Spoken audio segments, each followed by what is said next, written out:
கொடைக்கானல் மேல்மலை கிராம பகுதியில் நில அதிர்வு ஏற்பட்டதாக பரபரப்பு. கேரளாவை ஒட்டிய வனப்பகுதியில் 300 அடி நீளத்திற்கு நிலம் பிளந்ததால் அதிர்ச்சி.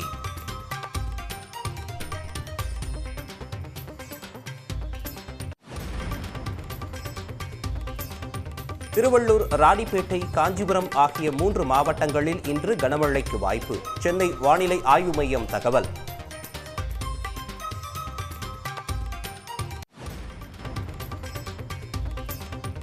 மக்கள் நீதி மய்யத்தின் தலைவராக கமல்ஹாசன் மீண்டும் ஒருமனதாக தேர்வு.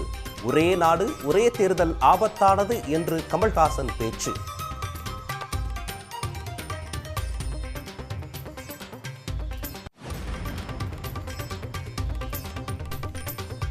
ஆட்சியின் தலைமை பொறுப்பில் உள்ளவர்கள் எதிர்மறை விமர்சனங்களை ஏற்றுக்கொள்பவர்களாக இருக்க வேண்டும். பிரதமர் மோடி மீது ஒன்றிய அமைச்சர் நிதின் கட்கரி மறைமுக தாக்குதல்.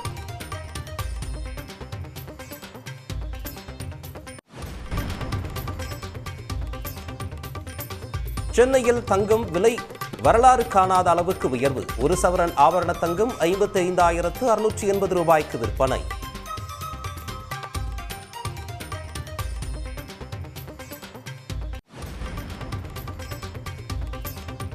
பொன்னேரி ரயில் நிலையம் அருகே சிக்னல் இணைப்பு பெட்டியின் போர்டு கலற்றப்பட்டதால் பரபரப்பு. ரயிலை கவிழ்க்க சதியா என போலீசார் தீவிர விசாரணை.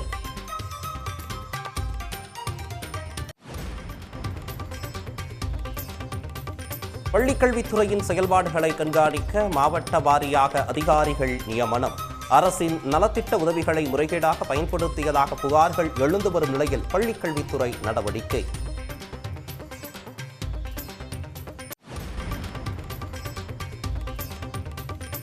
திண்டுக்கல்லில் உள்ள ஏஆர் டைரி நிறுவனத்தில் மத்திய உணவு பாதுகாப்பு துறையினர் சோதனை. திருப்பதி லட்டில் மாட்டுக் கொழுப்பு கலக்கப்பட்டதாக எழுந்த புகாரை அடுத்து பால், நெய் பொருட்களின் மாதிரி சேகரிப்பு.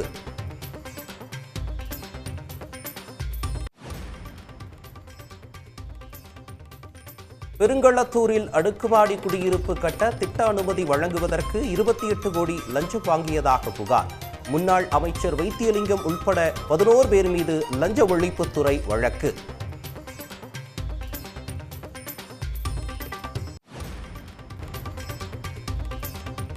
புரட்டாசி மாதம் முதல் சனிக்கிழமை என்பதால் பெருமாள் கோயில்களில் சிறப்பு வழிபாடு.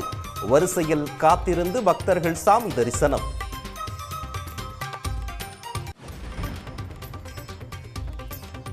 தன்னுடைய தனிப்பட்ட வாழ்க்கையில் யாரையும் இழுக்க வேண்டாம். பாடகி கெனிஷாவுடன் தொடர்பு படுத்தி வந்த செய்திகளை சுட்டிக்காட்டி நடிகர் ஜெயம் ரவி பேட்டி. உடனுக்குடன் செய்திகளை தெரிந்து கொள்ள சன் நியூஸ் பெல் ஐகானை கிளிக் பண்ணுங்க.